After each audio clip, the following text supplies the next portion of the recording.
अब सब पर है नजर हमारी।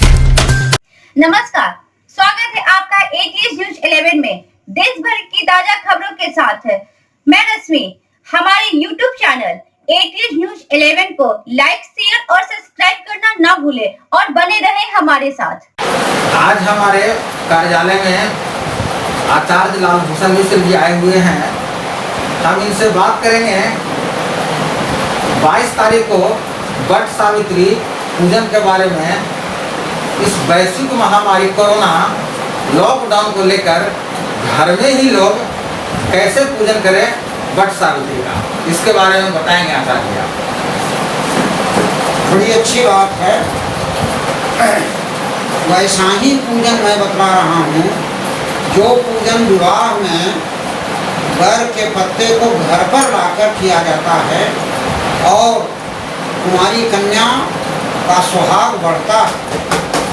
यह जो व्रत है वट सावित्री व्रत, यह सुहाग बढ़ाने वाला है, धन बढ़ाने वाला है और यह पुत्र को बढ़ाने वाला है।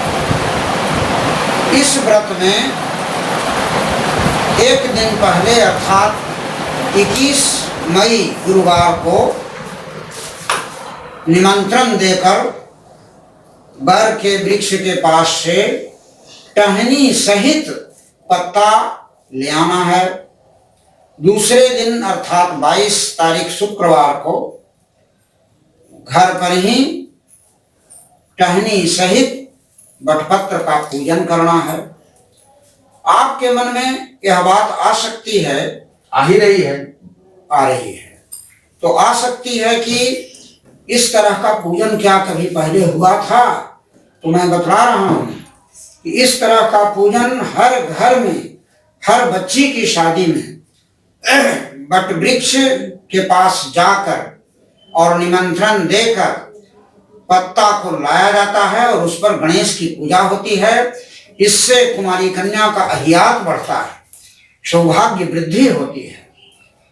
यह कोई नई चीज नहीं है। अब बात ऐसी है कि इस व्रत के पूजन से क्या लाभ है।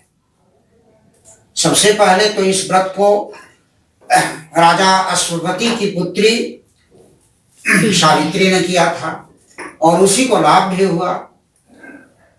अपने पति सत्यवान को, जो राजा द्युमत्सेन के पुत्र थे, जमराज के आने पर अंतिम समय में, प्राणांत की स्थिति में, उसने जमराज द्वारा ले जाते हुए प्राण को लौटा लिया। इतना ही नहीं, इस व्रत के प्रभाव से उसने अपने ससुर राजा द्युमत्सेन जो अंधे थे उनको चक्षु दिलवा दिया जमराज की कृपा से। जमराज इतना प्रसन्न हुए कि इसको, इसके पति को 400 वर्ष की आयु और सावित्री को भी 400 वर्ष की आयु उन्होंने दे दी और इस अंतराल में 100 पुत्र हुए। राजा को खोया हुआ राज्य मिल गया, खोया हुआ नयन ही नहीं, धन, पुत्र और अहियात तीनों मिला।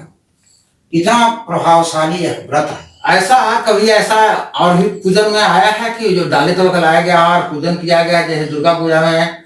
हाँ, ऐसा है। सबसे पहले तो देवी के नवरात्र में षष्ठी तिथि को बेल वृक्ष के पास निमंत्रण देकर सप्तमी तिथि को सुबह लाया जाता है। इसमें भी यदि 21 तारीख को आप निमंत्रण देते हैं तो 22 को सुबह आप पत्ता ला सकते हैं। वहां बेलपत्र की पूजा होती है जिसमें देवी की पूजा होती है। यहाँ इस पत्ते में ब्रह्मा और सावित्री की दोनों की पूजा होगी। इतना ही नहीं, आप देखते हैं कि जितिया व्रत जब होता है तो उसमें पाकर के पेड़ से डाढ़ और पत्ते को लाया जाता है और पूजा की जाती है। इसके साथ साथ कर्मा एकादशी होती है तो उसमें वनस्पति झूर को लाकर घर पर पूजन किया जाता है। तो ये सब अनेक उदाहरण हैं जिन उदाहरणों से प्रमाणित होता है कि घर पर की पूजा सर्वोत्तम है। अब रह गई बात कि आपके मन में कुछ ऐसी बातें हैं कि पूजन हो तो कैसे हो। तो पूजन में तार का पंखा बर के पत्ते के ऊपर चलाया जाता है जिससे ठंडक तैयार हो जाए। सूता लपेटते हुए प्रदक्षिणा होती है।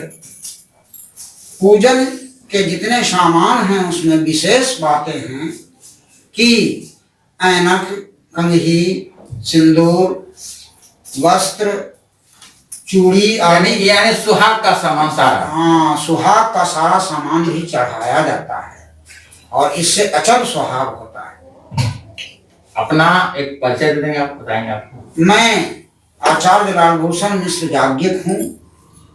संप्रति भारतीय विद्यापीठ का अवैतनिक प्राचार्य हूँ और भारतीय विद्वत परिषद का मैं अध्यक्ष हूँ। धन्यवाद आचार्य जी मेरे कार्यालय में आने के लिए।